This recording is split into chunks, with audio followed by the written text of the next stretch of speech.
For those of you that like drama, the Penn State coaching search was for you because it had everything. There was some good, there was some bad, there was some ugly, there was the leaked audio, but at the end of the day, the Penn State Nittany Lions, at least for my money, end up with a successful coaching search. They were early in the crazy cycle. They make the decision at the end of the crazy cycle, and yet they get a really solid football coach in Matt Campbell, plucking him from the Big 12 in Iowa State. He now takes over the Nittany Lions for James Franklin, starts a new era of Penn State football in State College. I am Mike Asti here, and this is another episode of Mic Drop, available throughout the Believe Network, available everywhere you get your podcasts, Apple, Spotify, TuneIn, Google Play, etc., and also on SiriusXM. And I am going to bring on a colleague that covered this extensively. This was his life for the past month, and that is Joe Smeltzer of Nittany Sports Now.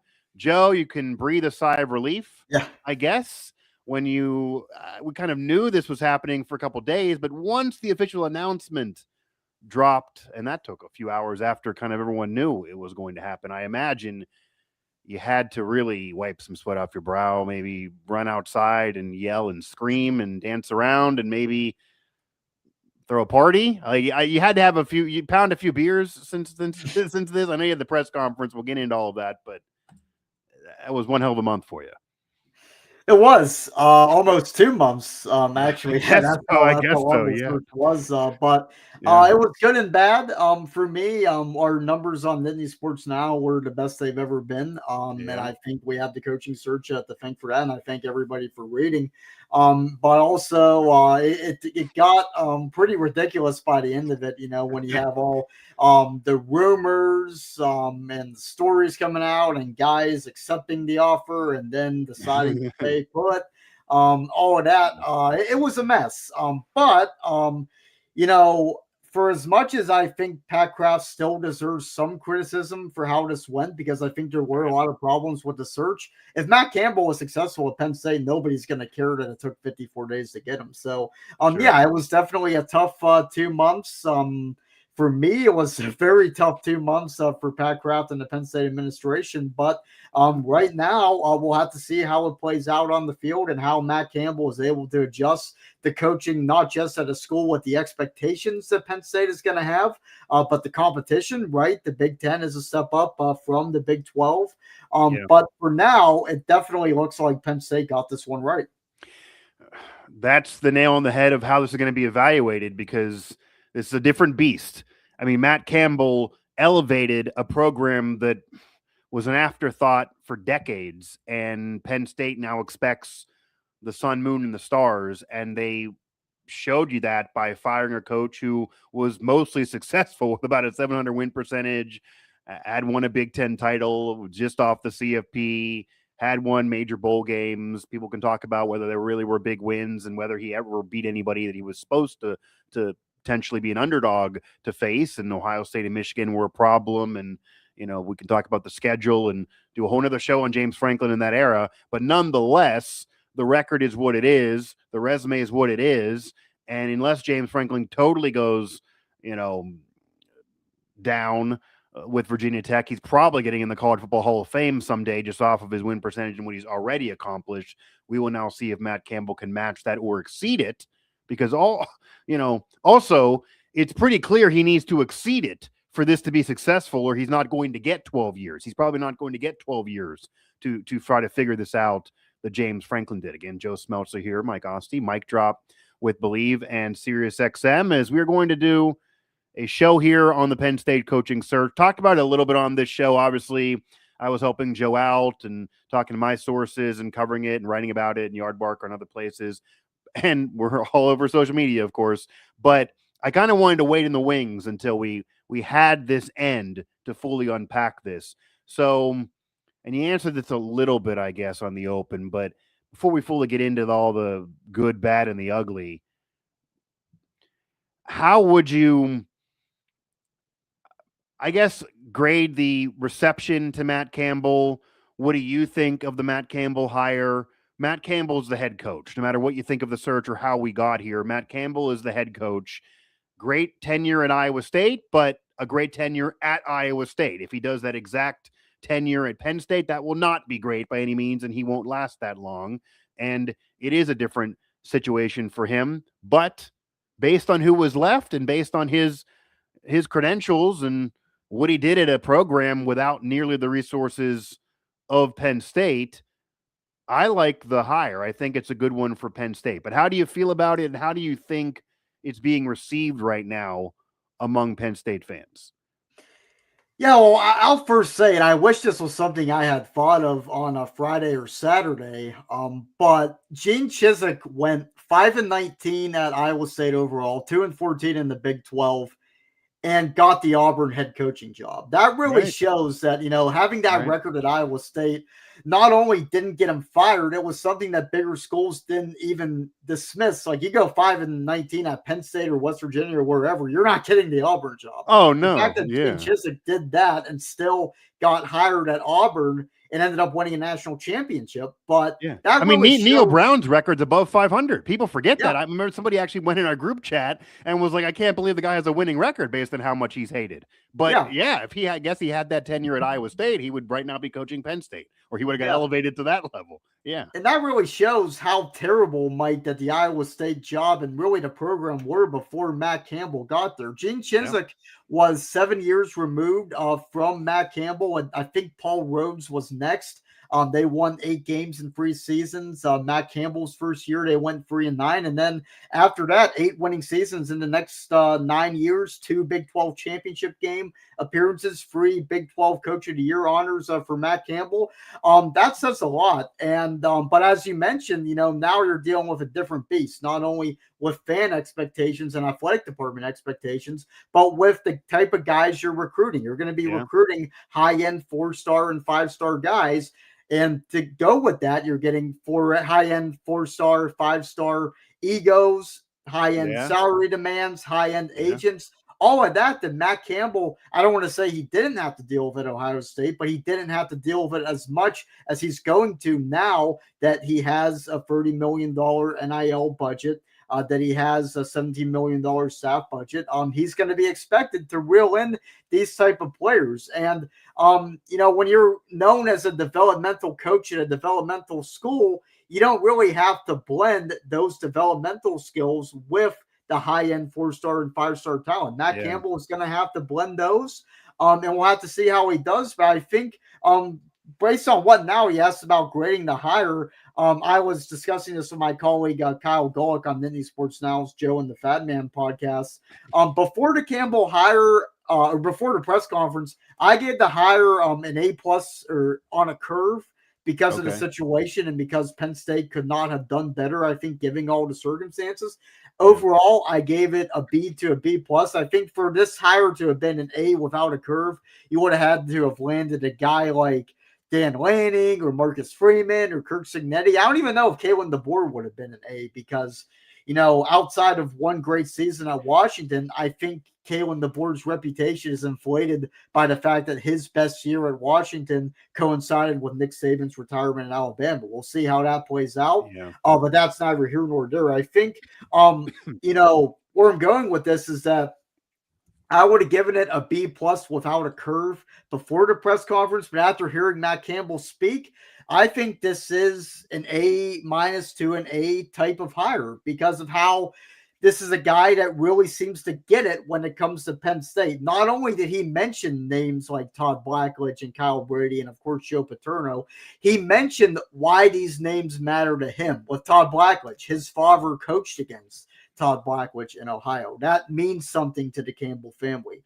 Kyle Brady was a star tight end at Penn State while Campbell was making his way as a tight end recruit in high school. That means something to him. Joe Paterno was the guy that Matt Campbell had heard about, not growing up in Pennsylvania, but spending a lot of time in Carmichael's, Pennsylvania, where his grandfather was a coal miner. So Matt Campbell is a guy that gets what PA people want. He gets Penn State tradition. And not only, anybody could go into Google and type in names.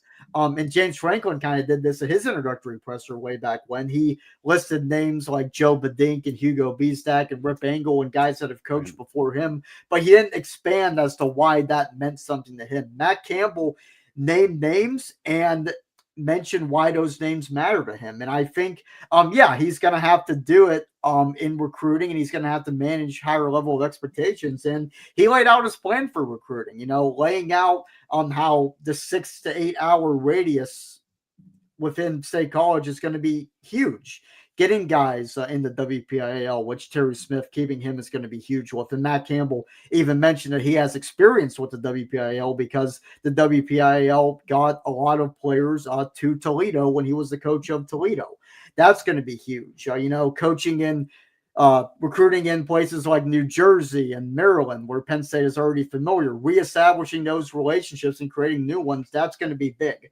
I think that's going to be a big part of how successful Matt Campbell is at Penn State, is recruiting areas that he didn't necessarily have to at Ohio State, recruiting the type of talent that wouldn't have come to Iowa State when Matt Campbell was there, and then blending, getting that type of athlete, that 18-year-old that can come in and contribute at a place like Penn State right away that wasn't really at Matt Campbell's disposal, and then showing that he can manage those talents with those personalities and the agents and the salary demands that are now a big part of modern college football.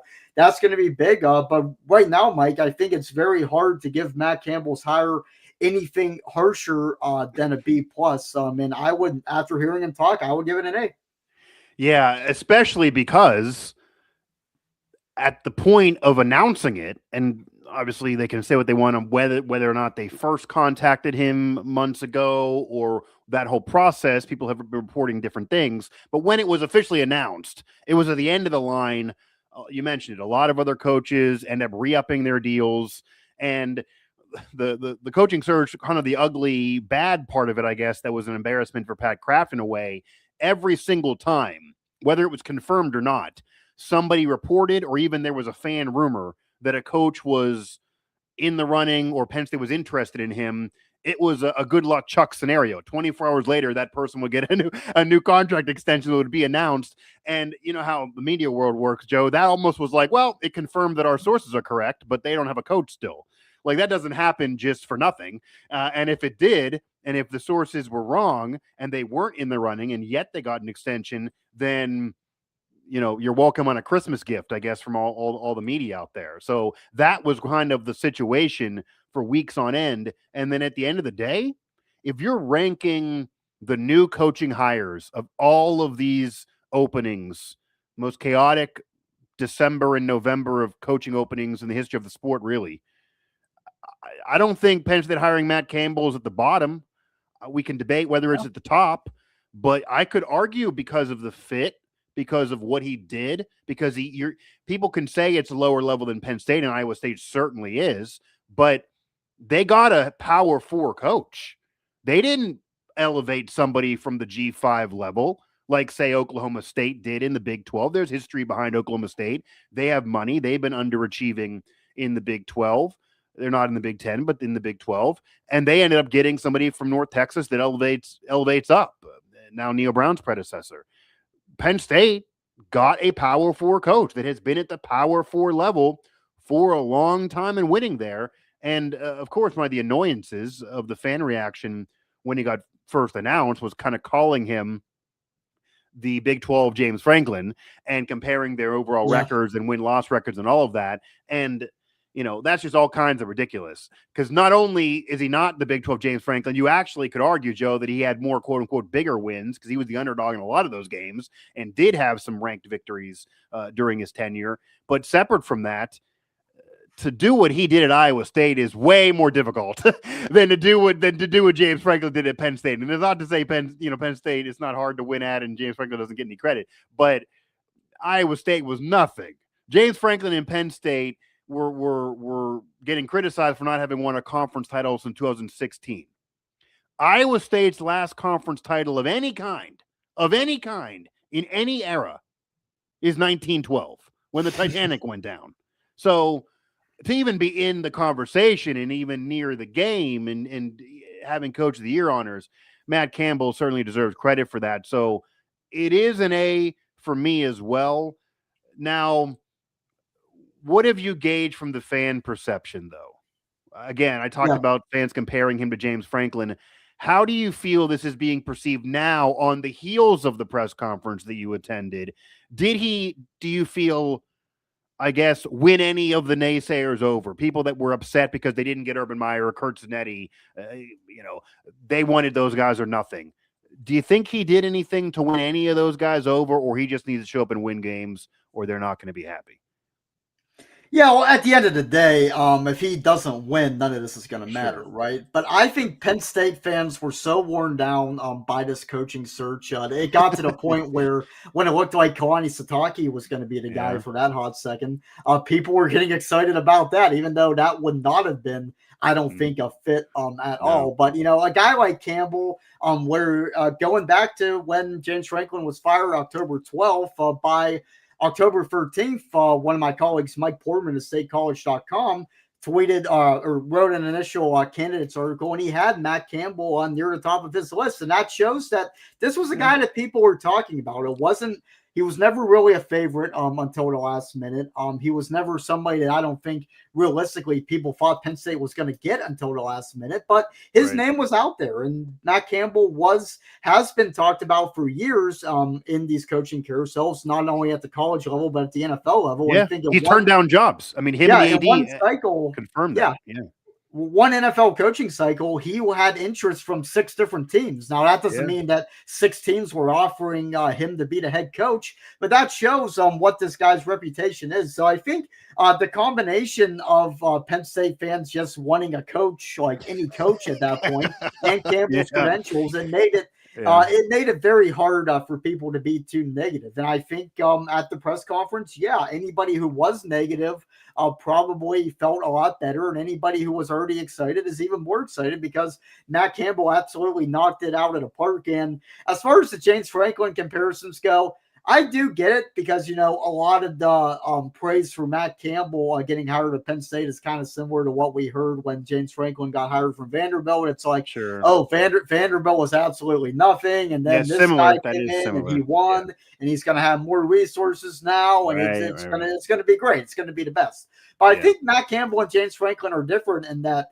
James Franklin is known as a poor game day coach. And I think a lot of that is justifiable. Matt Campbell is known as the opposite. He's known as a guy that's going to get it done in the big games. And Mike, you remember 2018, West Virginia came into Ames. I think they were number 6 in the country with Will Howard and Brock Purdy, Ty Montgomery, crew. Absolutely. They trounced West Virginia in that blackout. So that's the type of game. And that West Virginia team ended up falling off a tad, but that's the type of game that Matt Campbell has won, and it was the game that James Franklin just could not win at Penn State. So Matt Campbell, I don't know if I'd call him a great big game coach because with the talent at his disposal, plus in the Big 12, there weren't necessarily the opportunities to play a team like Ohio State or Michigan when they were at their peak. But I think Matt Campbell, the facts are, he has a better record against top 25 teams than James Franklin, despite having never coached at a place with Penn State's resources. So, I get the comparisons,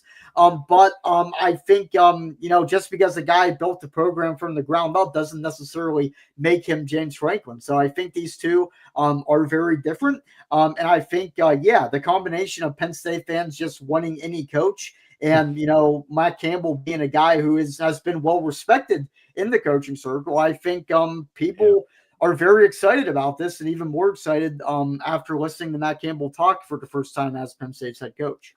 Yeah, it definitely feels like a win, whether it's almost by accident, by happy accident or not. Joe Smeltzer here, Mike Asti, mic drop here with Believe, available everywhere you get your podcasts and on SiriusXM. We're talking the good, bad, the ugly, and now the success story kind of the Penn State coaching search. And Joe, as you know, I've attended many coaching introduction press conferences over the years, and what you're saying, it's not that it's not true, but it's usually how these things go. There are very few times where a coach, and it's happened, but it's rare, where he ends up just failing an intro presser. I mean, barring saying something controversial or swearing or just being lackluster and not confident, you're going to usually win those things. So usually you go in there and kind of try to sell yourself, and it ends up where people feel better about you after the intro presser than, say,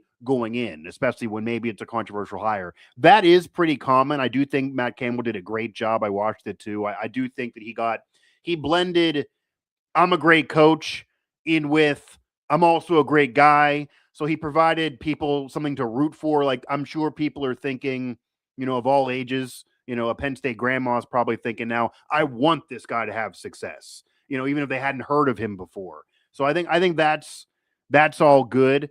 Now, part of getting further into the search, though, and maybe Penn State doesn't really want this part asked because, as you mentioned, it's over now. They got a solid coach. If he wins, no one maybe will care, and Pat Kraft will keep lingering on. But Matt Campbell made it pretty clear that this is a job that he wanted. Clearly, he would have left for this job, it sounds. And obviously, he wanted to finish the season, but Iowa State's season that ended up starting with hype kind of kerplunked a little bit and was disappointing this past year, you could argue. So it's very hard for me to imagine or believe that if Matt Campbell was offered this job 3 weeks ago even, he wouldn't have accepted it. Maybe he would have argued, okay, can I finish the season? Maybe Penn State would have said yes. Maybe they would have said no. But he clearly wanted this job. He clearly recognized it as an elevated job. He clearly saw this as a better opportunity than the jobs that he even turned down in the past and really picked his spots.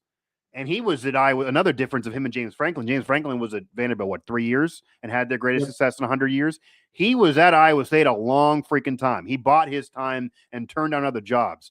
Franklin pretty much jumped for the first great job that came a calling after his Vanderbilt tenure. So I say all that to say Penn State didn't announce this until after National Signing Day ended. They only ended up signing 2 players. They're usually a top 15 class. Even when they're 3 or 4 in the Big Ten, they're top 15 in the country in recruiting, and not nearly this year at all. They're going to have to go in the portal and spend all that money that they have. And yeah, there's a $30 million NAL budget now, that even more than James Franklin really had, but they're going to be going against people that also have that budget to try to win right now and contend for a natty right away and get in the CFP again, because they got to get a myriad of players from the portal. They got to add more than Ohio State, Oregon, those teams they're going to be chasing in the conference. So simply put, Joe, why did it take so freaking long? And because it took so freaking long, does there have to be a cushion of expectation for year one? Now, it's Penn State with their NIL resources. I'm sure they're not going to allow it to be like Rich Rod in year one. You go 4-8, and now year two, maybe they're spending a lot more money, and that's much better. But year one, he's not getting fired for 4-8. Matt Campbell can't go 4-8. So what are the expectations really, despite missing signing day and having a depleted roster? And then why did it take so freaking long? Because that puts them behind the 8 ball, needing to win now, even though you got the coach that you wanted all along. Yeah, I think it really depends, Mike, on what the roster is going to look like, because there's a lot of questions. We don't really have any answers right now as far as the roster show. I know. You'll be a busy man in January and February. Trust me. Yeah. How many Iowa State guys are going to come? Are you going to have a veteran quarterback like Rocco Becht? Is the roster retention at Penn State going to be good? Are you going to be able to keep a lot of this young talent that developed under James Franklin? And are those guys good enough? I mean, Rocco Becht had a worse year this year than last year. Do you want him? Is even another thing. Is Rocco Becht even better than Ethan Gruckmeyer is going to be next year? Right. I don't know about that. That's a very fascinating debate. And Matt Campbell did tell Josh Pate that he had spoken with Ethan Gruckmeyer, so that's going to be very interesting. But a lot of that is going to be resolved and I think easier to answer when the schedule when the roster comes out. I said the schedule because Penn State's 2026 schedule is horrible. Like, people thought this year's schedule was bad because of the non-conference. This is, and it's not all Penn State's fault because you don't pick your Big Ten games, but I'll just read it off real quick. Non-conference season, you start at Marshall, you go, or not at Marshall, you got Marshall and Happy Valley, you go at Temple, play at the Link, take on Buffalo, that's 3-0 right there. Start the Big Ten season at Maryland, at Michigan. That's going to be a toughie. At Northwestern, Minnesota, Purdue, Rutgers, USC at home. That's kind of the whiteout by default, right? There's no other really home options for the whiteout, so that has to be a noon game. Too bad. And then then Wisconsin at home, at Washington on the road. That's going to be tough. I think they're going to be pretty good under Jed Fish next year. But yeah, you don't have Ohio State. You don't have Oregon. You don't even have Illinois. There's benefits too, and that's probably, if you wanted to justify keeping James Franklin, that would have been an argument as to why, because he would have ran through that schedule. He would have ran these through guys have stayed. That's a 10-2 schedule. So I think the schedule, because the schedule is as weak as it is, it's hard for me to see Matt Campbell doing worse than 7-5, 6-6, and people being too happy about it. But we'll have to see how the roster plays out, how many Iowa State guys are coming, how many outside guys are coming, how many Penn State guys are staying. But I think with the schedule being as weak as it is, Matt Campbell cannot have a losing season and really have an excuse for it. I could make an argument, Joe, that based on that schedule, he can't go 7-5 either. And I go, of course, he's not getting. I mean, even if he does, he's not getting fired after year one. I mean, that would just be career suicide then for Pat Kraft, because you would need to be doing this all over again next year. You can't run a program that way. That's why Rich Rod can handle 4-8. You just got to try to have some consistency. Now, if it happens again next year, then it probably will be a problem for him. But at Penn State, it's not going to, 4-8 is not even going to be a thing because the schedule's so easy and you're going to have more talent. But even if he would go 7-5, I would imagine with that schedule, no matter who the freaking coach is, whether it was still Franklin or now Matt Campbell, or really any of the options that were rumored or in reports, you should go 7-5. You should go 8-4. You probably should go 9 wins. It's crazy to say in year one, Matt Campbell probably needs to win at least 9 games to have fans not freaking out. I mean, even if he wins 8, that's going to be the Iowa State record that they're going to say, well, you're doing the same thing in this. I mean, and you can argue whether the schedules is an elevated conference, of course, but based on that schedule, unless things go crazy, the Iowa State schedule might be harder than that schedule based on what's going on. And unless Wisconsin gets better and gets back to norm, that's going to be at minimum, you're starting 3, 4, 5-0.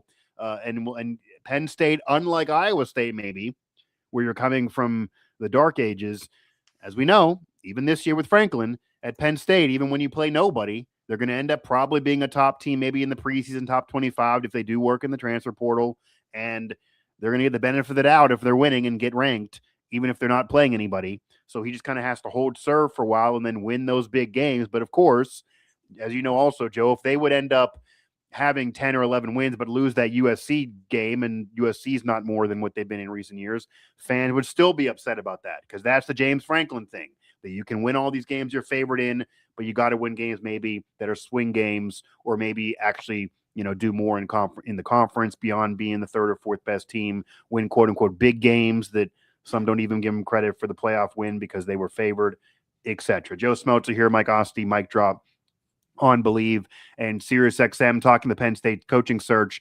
The one added part, though, do you have any idea why it took so long? That's the other most important part. Why did it take us 2 months to get Matt Campbell when you mentioned a colleague of yours, Josh Pate, to his credit, was Matt Campbell all the time, all day. He was talking about it, even the same show about Franklin being fired, that, hey, Penn State got to hire Matt Campbell. But to be fair, he wasn't brought up as much by Penn State media, maybe a couple, but he wasn't really brought up that much. Fans weren't bringing him all that much. And nationally, besides Josh Pate, nobody really was bringing him up. He ends up being a great hire, but why did this have to go on for 2 months? Why did this have to be a 2-month-long coaching search if they get Matt Campbell? Clearly, Penn State was a job that he wanted, that he would have taken over even other offers. And I don't see him as big of a fit at any of these other schools either. He wouldn't have worked really in the SEC, I don't think, with that personality. It seemed like he either was staying at Iowa State or going to Penn State. So then why do we need 54 days to get this done? I think Pat Kraft is probably wondering that too.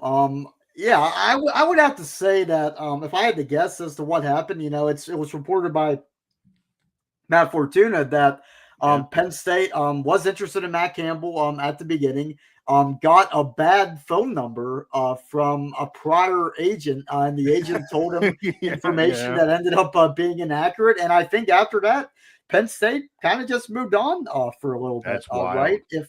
If Matt Campbell was high on Penn State's radar, I don't think Josh Pate would have gone on that public rant the way he did. I don't think Kalani Sitake would have been within a whisker of being Penn State's head coach. I don't think Kalen DeBoer and Mike Elko and those type of names would have heated up the way they were. So, I think somewhere along the line, Penn State figured out that Matt Campbell was available. Did that not happen until after they missed on Sitake and had the reset? Did that happen a little earlier and they just weren't looking at him heavily for whatever reason? That Pat didn't confirm that yesterday. I don't know if he ever will. He's pretty guarded, as you can imagine, by talking about it. But I think it's pretty clear that Penn State didn't really look too hard at Matt Campbell until late in the process. Why it took so long, I don't know. But I think, Penn State put feelers out early, got information that ended up being bad, and kind of just moved on for a little bit. I think it's pretty clear that that is what happened. Yeah, and the crazy thing about that is it's almost like the Patriots ending up with Tom Brady in the 6th round and then their fans bragging for 20 years that all these other teams didn't want him, but we took him. You also passed on him in multiple rounds. So it's almost as if Matt Campbell does win a national championship or does have these Big Ten titles and does have this great success, that while Pat Kraft will ride all the rings all those years, there's going to be a little bit of the truth of it's almost a happy accident if that would occur. Because, again, I've heard that report too. It's out there. And if that's true, I'll just say if that's true, that they tried to contact him and it didn't really work out. If he's your number one and he's who you want, you don't accept, I don't have the right phone number. Right. I mean, in all honesty, just from some sources that I have or you have or media members have, we probably could have helped him get the number. I mean, come on. Like, agents and coaches all talk to each other. If he really needed that number and that was his dying wish to get this phone number and give this man this job, to have this be the right hire, you don't wait months on end. You would have been scared somebody else would have offered him the job if you love him so much. And separate from that, I mean, there are people that believe that Kalani Sitake was kind of playing Penn State a little bit, that maybe he just wanted the money that was finally kind of owed to him at BYU, because yes, he's winning there and there's money there, but let's just say the Church of Latter-day Saints is a little frugal. Some believe a little frugal, even though it took Crumble Cookies and other rich people to help him get the money that he's been kind of deserving, but they got it to him. But maybe if there wasn't a Penn State opportunity, does he get that? Because they probably figured he was just a lifer and he'll probably stay. And other coaches got extensions too. And Cinetti really clearly was never coming because you don't need to be at a blue blood now. And he won the Big Ten anyway. So he got his new big deal.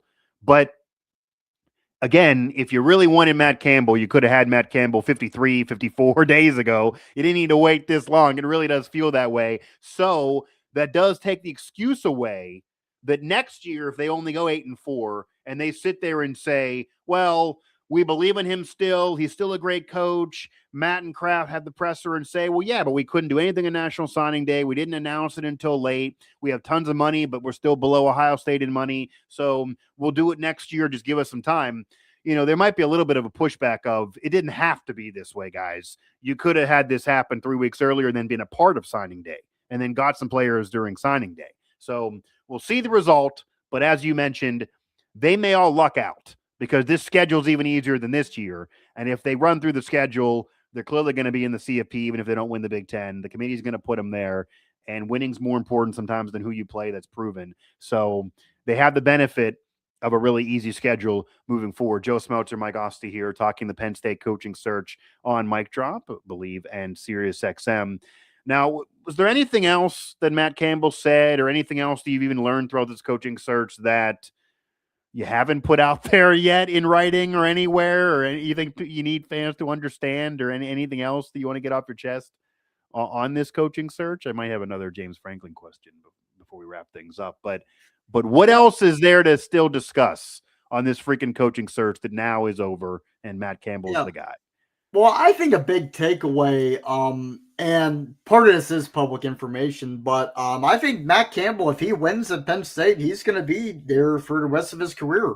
And that's hard to say about people in this day and age in college football when, everybody's moving around. And as James Franklin said, pretty much the only thing he said about Penn State and his introductory Virginia Tech presser is that he got 12 years at Penn State. That doesn't happen very often. He's right about that. I think we talked about this with Kalen DeBoer back when he was a candidate. If Kalen DeBoer had left Alabama for Penn State, and I do think based on information that's out there, if Alabama loses the Iron Bowl, I think there's a strong possibility it happens. I'm not saying it would have been. If they would have. I'm not saying it would have happened. We'll never know. But I think that's what people need to understand is that part of what makes Matt Campbell a fit is it's hard to find people that are going to be at Penn State for the rest of their life. I think Bob Chesney would have been that type of guy had they hired him. That's why I was kind of beating the drum for Bob Chesney before, he didn't want to wait for Penn State and he ended up going to UCLA. But when Matt Campbell said, COVID-19 really changed his perspective of what really matters in life, right? He was spending time with family that the analogy he used is that he was able to see things in a way that coaches usually have to get fired to see. Matt Campbell was able to keep his job, but at the same time get that type of perspective. So he decided that, hey, if I'm going to leave Iowa State, it's got to be like family's got to be the focus of it, right? And now he's got to go 2 hours away from home, which isn't close, but it's certainly closer than where he was in Ames. He gets to see relative. He still has family in Carmichael's, Pennsylvania, from my understanding of it. And I think, that's something that I like Penn State fans understand is that if you get a guy like Kalen DeBoer, it would have been, ooh, yay, they got Alabama's coach. This guy won at Washington. Kalen DeBoer probably, my prediction is Kalen DeBoer would not have lasted more than 3 years at Penn State. Whether that's, he doesn't win enough and fans get mad and Kalen DeBoer decides to leave, or if he wins a lot and gets an NFL job or wherever, one way or another, if Kalen DeBoer got the job at Penn State, I do not think he would have lasted more than 3 years. I think if Matt Campbell wins and doesn't get fired, he's at Penn State for as long as he wants, and I think he wants to be at Penn State for the rest of his coaching career. So I think if there's one thing, Mike, that I do want to emphasize that it's like the difference between Matt Campbell and a lot of guys Penn State could have hired is that he's a guy that, it's easy to say you want to be at so-and-so forever. I think Matt Campbell really does want to be at Penn State forever. You don't stay at Iowa State for 10 years if you're not a guy that gets comfortable in wherever you're going to be. So Matt Campbell has the keys for as long as he wins. And this guy is 46 years old. I wouldn't rule out that Matt Campbell is a guy that is in Happy Valley for 15, 20 years. And that's really rare to say. Penn State fans know it better than most with Joe Paterno and James Franklin combining for almost 60 years of service as head coaches. But still, getting a guy that is going to be at Penn State forever, that was going to be very hard to find in this coaching search, and I think Penn State found that. Especially because Penn State is a great job, but there's also levels to this, and what was proven during the James Franklin tenure, and even to be fair, during the end of Joe Paterno's career, even the last decade of Joe Paterno, there's levels to this. Penn State's a great job, but it's not the mountain peak. There's still better jobs out there, and when you leave Alabama, even if you lose the Iron Bowl and you have a disappointing tenure a couple years in, when you leave Alabama, Joe, you certainly will leave Penn State. Like, nobody should be confident if you're leaving Alabama. Like, it's not the Saban tenure, but the NIL money that Penn State's discussing, Alabama has that.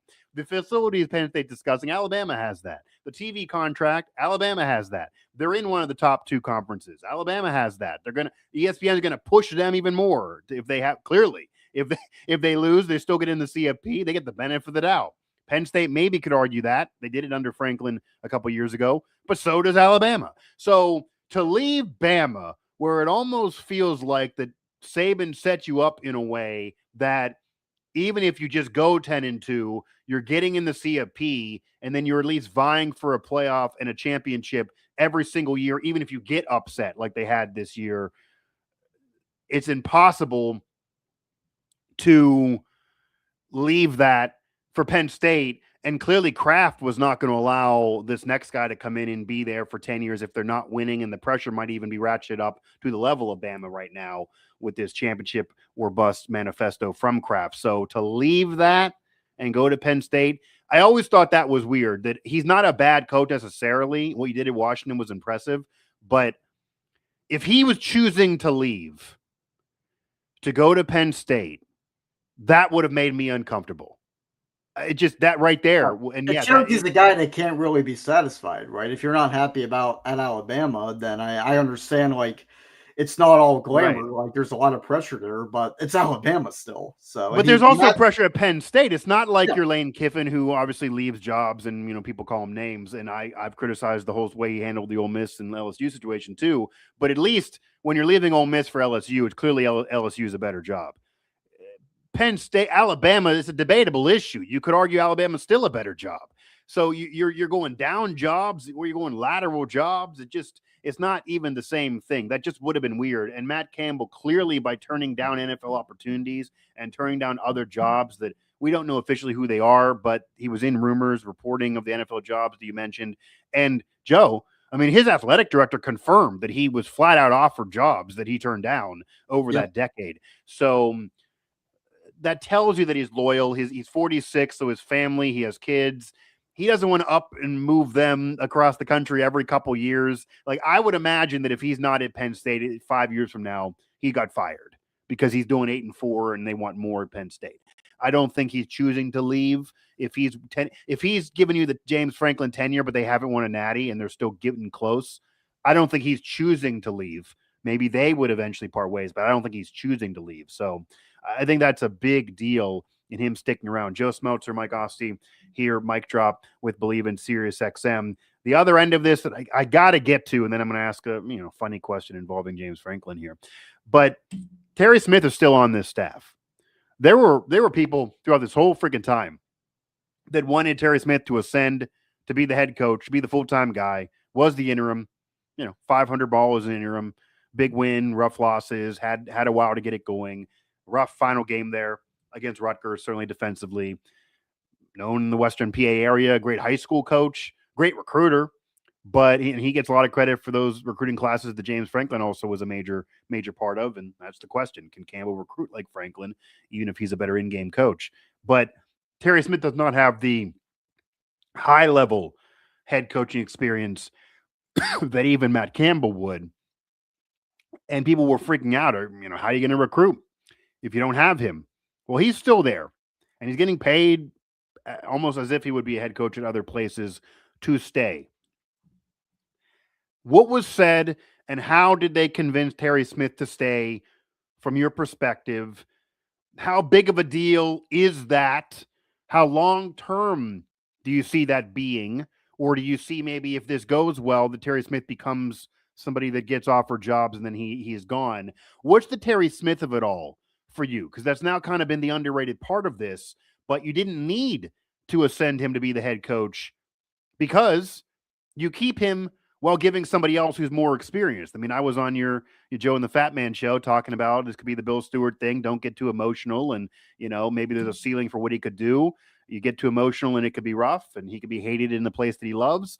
But that's not an issue now. He's still there recruiting while somebody else is going to get, the stress of being the head coach. How did that go down for people that maybe do not know, that are not plugged in? Because nationally, that came off very surprising to the common fan, that how did you keep Terry Smith while not making him the head coach, even as kind of awkward as that would be? Yeah, Matt laid it out pretty well in his opening statement. He didn't even wait to be asked about Terry Smith. In his opening statement, he made sure to thank Terry Smith, and he kind of explained the process of keeping Terry Smith on staff. And the big thing was Matt Campbell and Terry Smith already had a relationship. When Matt Campbell was the head coach at Toledo, Terry Smith was the head coach at Gateway, and Toledo got a lot of players from the WPIAL in that 2010 era. So they knew each other that way. And Matt was, to Matt's credit, he wanted Terry Smith on the staff. It wasn't, I think we talked about before, I would not have been comfortable, as deserving as Terry Smith would have been to stay on the staff. I'm not sure I would have ever been fully comfortable with Pat Kraft being the one making that decision. I wanted that to be up to the head coach, and it sure sounds like it was. Matt Campbell said to Pat Kraft that, hey, can we keep this guy around? Pat Kraft said absolutely, and then it didn't hurt that Penn State reportedly made Terry Smith the highest paid non-coordinator assistant coach in the country. That probably helped too. But yeah, it sounds like a very straightforward process. These two had a relationship. Terry talked about it in our pre-Pinstripe Bowl availability with him and Dabo Sweeney.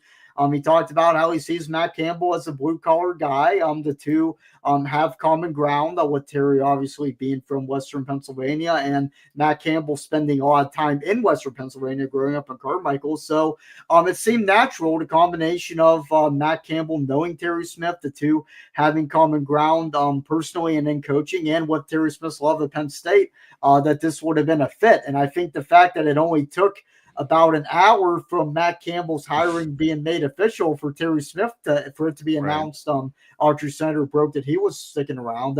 It really shows that this there wasn't a lot that went into this decision. It seemed to be kind of a no-brainer.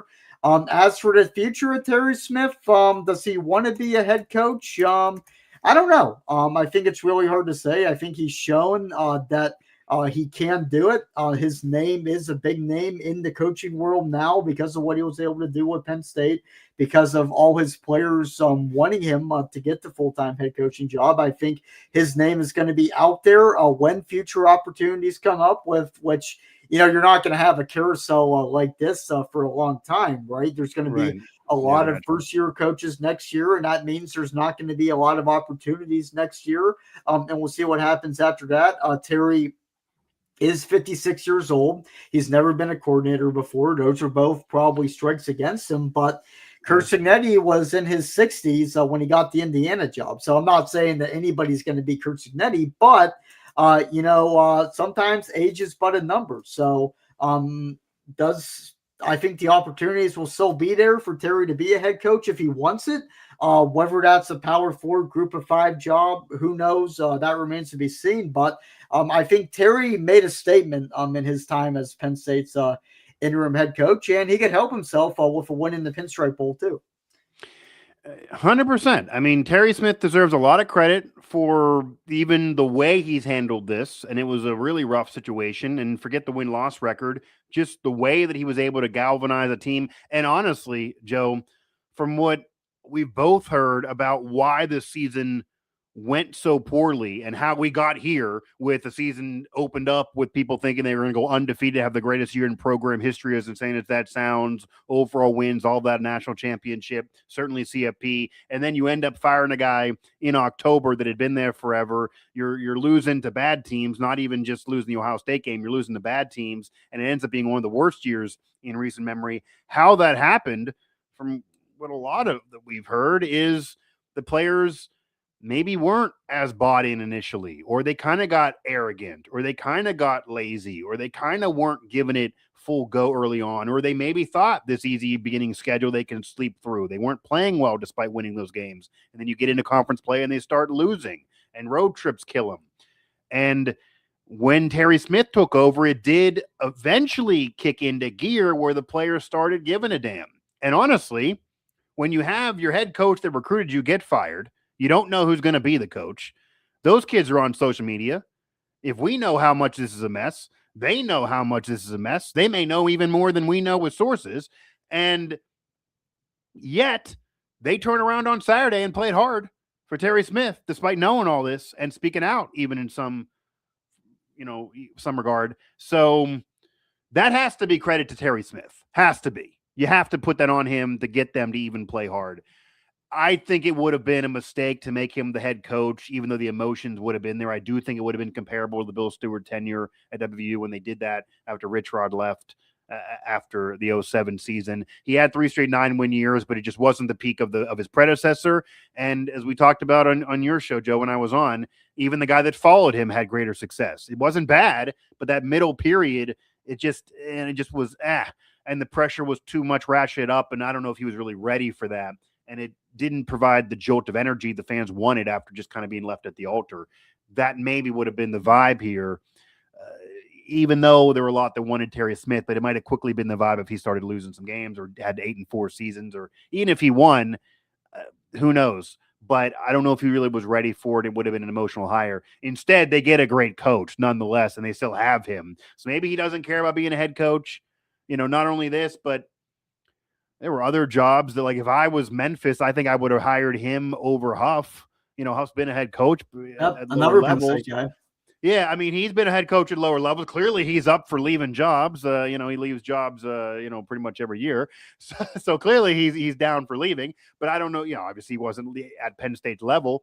But yeah, he's been a head coach, and Terry Smith had not. But I maybe would have considered Terry Smith if I was them. UConn, I maybe would have considered Terry Smith, even though that's a rough job. You could argue that if you're Terry Smith, Joe, then maybe those jobs aren't that great, and you'd rather just buy your time and maybe go win a natty as an assistant, and then maybe get something better. Yeah, I mean, he's 56. He's not 66. He's not 76. It can be done. We've seen coaches win national championships in their 60s, in their late 60s. Yeah, we might see it again this year. We could see it again this year. But, I mean, Bobby Bowden's whole Hall of Fame, national championship run was all after he turned 60. Great coach before, but his best years were all 60-plus. So it certainly can happen. Lou Holtz is another one that kind of did it late in age. So you just never know. But keeping Terry Smith is a very big deal. And we know locally, covering, being in media, I don't even know nationally if everybody really gets how big of a deal that is. So if they're able to recruit well, a lot of that's going to be on him. And if Matt Campbell's a better in-game coach and you lose the great recruiter that Franklin was, you still have Terry Smith you can lean on. Certainly to recruit the Whippeal, certainly to recruit Virginia, certainly to recruit the DMV, certainly to recruit Maryland, and even going up to the Northeast. WPIL, of course, here in our backyard is something that Franklin owned. Terry Smith can help you still own that. A gigantic, help you win the state. Gigantic deal here. Joe Smeltzer, Mike Asti here. Joe's work all at Nittany Sports Now. Joe and the Fat Man podcast. More of this to come, I'm sure, of just how this offseason is now going to roll with player exits and players coming aboard here at Penn State. It's going to be hectic for him in January and really into February before spring ball to get you out of here, Joe. And I definitely appreciate the time, of course. Who do you think gets in the college? I got to ask this. Others have asked it. I got to ask this. Who do you think gets in the college football playoff first? Matt Campbell at Penn State or James Franklin at Virginia Tech? And I don't mean who should or any debate, just who gets in. I mean, you could argue an easier path for Franklin if he can win the ACC, but who do you think gets in the playoff first, going from now to how long their tenures last? And who do you think has a more successful run within reason of expectation? Franklin at Tech or Matt Campbell at Penn State? If you could predict now. Who gets hard in to say, I know. First? I would say I think Matt Campbell does, but not by much. I would say if I had to guess now, I think Penn State will be in the playoff in 2027. Who knows what happens between now and then? That's a lot of time. But I think Penn State's going to get there quick. I think Franklin's going to get there eventually at Tech. But the ACC, man, like if Miami can't go undefeated there, who knows what's going to happen? I think Penn State gets there first. Who is viewed as more successful? I'm going to say Matt Campbell too, because I don't think James Franklin stays at Tech too long. James Franklin has shown to be a guy that would leave for a better opportunity. I think James said on College Game Day, the first time he spoke publicly after Penn State fired him, before obviously everything materialized at Virginia Tech, he said his goal is to win a national championship. And his exact words were, "We're going to win a national championship somewhere else." Can he win a national title at Virginia Tech? I don't know. I think if he doesn't win a national title in 5 years, but wins enough to where bigger schools in a big SEC or Big Ten school would want him, I think he jumps to that opportunity. So, I think Matt Campbell's the guy that's in this for the long haul. I think James Franklin is the guy that's only going to be there a certain amount of time. So based on that, I would say Matt Campbell. Now, who wins more in 5 years, Matt Campbell and Virginia or James Franklin. I would call that a wash. I think both are going to be very successful. I don't know if either of them wins a national title in that window. But yeah, I think Matt Campbell gets there quicker because I think Penn State has been to the playoff before, and we can trust that they are able to get there. They put the right team out there, and I think ultimately, if Matt Campbell stays at Penn State 2 decades and wins the national title, he's going to be a hero. And whereas if James Franklin wins at Virginia Tech, I do think he'll take the first SEC or Big Ten opportunity that presents itself. Yeah, and I think the SEC really is that conference that's calling him. Of course, he was there at Vanderbilt, but as you know, during that era, it's not like now.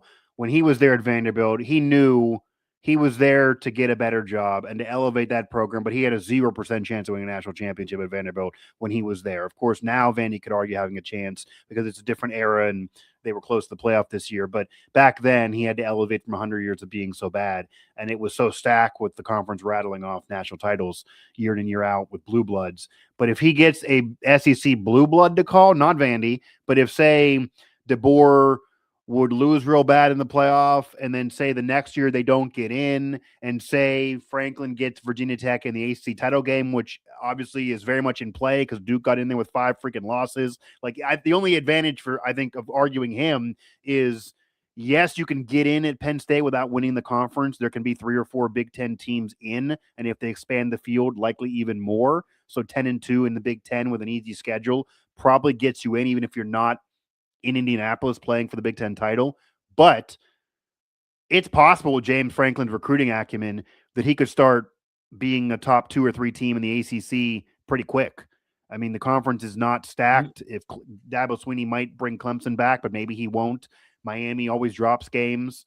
Pitt is kind of, they take advantage of an easy road in the middle of their season, but then they usually, don't end up doing what their fans really want them to do, and they usually have kind of a ceiling. Same could be said about some other schools in there. So there's room for Franklin. That might even have been part of the sales pitch if you're Franklin. I can own this conference and then get in the CFP every year.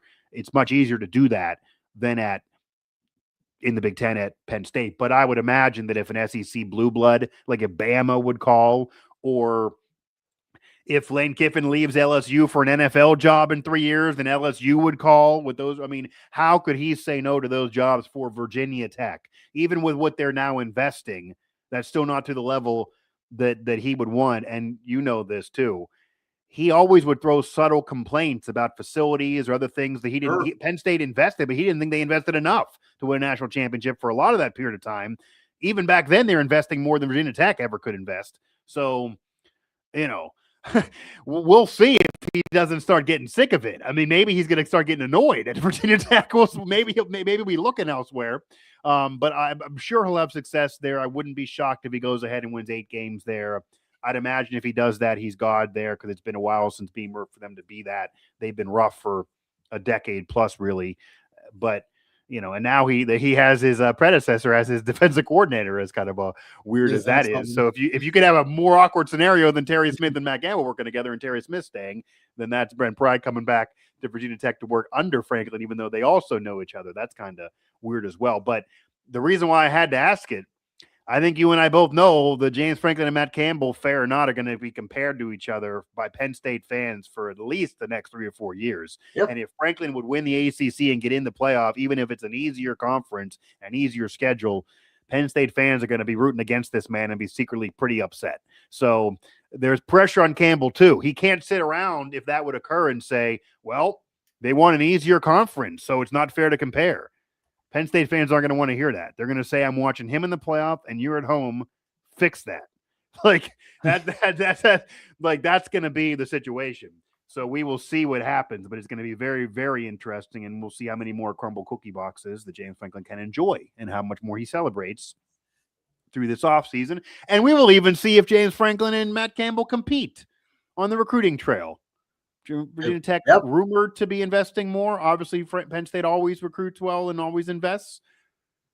James Franklin may try to maybe go right back into PA, even though he's no longer coaching a school in there. It'd be very interesting to see what he does recruiting wise, 100%. But yes, is he a Tech lifer? It did feel like that he had to do a little Google Wikipedia search before he started talking about Virginia Tech history, and he really mentioned Michael Vick a lot. It's like, I could say this. I don't need to do any research.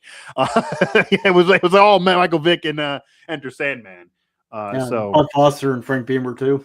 Yeah, I mean, like I'm ready to go. I don't even need to research anything. So that's a little. It did feel like it came a little bit more from the heart for Matt Campbell, but we will see. So, Joe, I appreciate the time. I know you got a lot more work coming over at Nittany Sports Now, and yeah, I mean, it provided a shot in the arm to Nittany Sports Now, to say the least. So I guess that's a saving grace and a positive end of this coaching search, as insane and stressful as it is, as it was, as it's still going to be ongoing because of this era.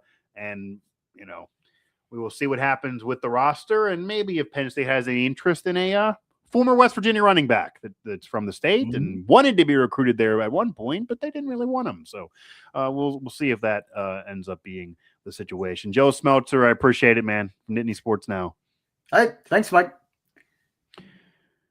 Joe Smeltzer of Nittany Sports Now. Find his work over there, and what a wild coaching search it was. But Penn State, I do think, ends up landing on a quality hire, a great football coach who probably will be a lifer there and want to stay there and probably win there, you'd imagine, in Matt Campbell, jumping aboard after the success he had at Iowa State, and give him credit for that success. Don't compare him and James Franklin's resume and win-loss record. It's not apples to apples. It's apples to kumquats. It's not the same damn thing at all. So we will see what the roster looks like. And I would recommend, it probably can't be all Iowa State players. I don't know about Rocco Beck. Like, there's more pressure at Penn State. We will see what they do for sure. Again, more of that coverage directly from Joe at Nittany Sports Now, and his show that I've appeared on repeatedly there, of Joe and the Fat Man with Kyle, as we talked some coaching search, and maybe I'll get back on there to talk the aftermath of this coaching search coming up. Once again, stick with Mic Drop here on Believe for, whenever the spirit moves me to do one of these. Of course, all the Pittsburgh sports scene, West Virginia, Penn State, whatever else is going on around the country when it gets national, we might be here as well. So again, Mic Drop here on Believe. You can also find it everywhere you get your podcasts and on Sirius XM. That'll do it for this edition of the show.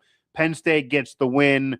We'll see how much Matt Campbell wins. We'll see how much James Franklin wins. It'll all be compared together. And this coaching search was at least a win for people that like to watch, chaos, like drama, like the soap opera of the sports world. You got that and then some these past 2 months, thanks to Penn State. But they get their guy, even if they get their guy in a very, very weird and murky way that I don't know if they'll ever fully admit everything that went on during the search and how good, bad, and ugly it really, really was. But nonetheless, Matt Campbell, the new head coach at Penn State. So the new era starts for the Nittany Lions, even if it took a windy road to get there.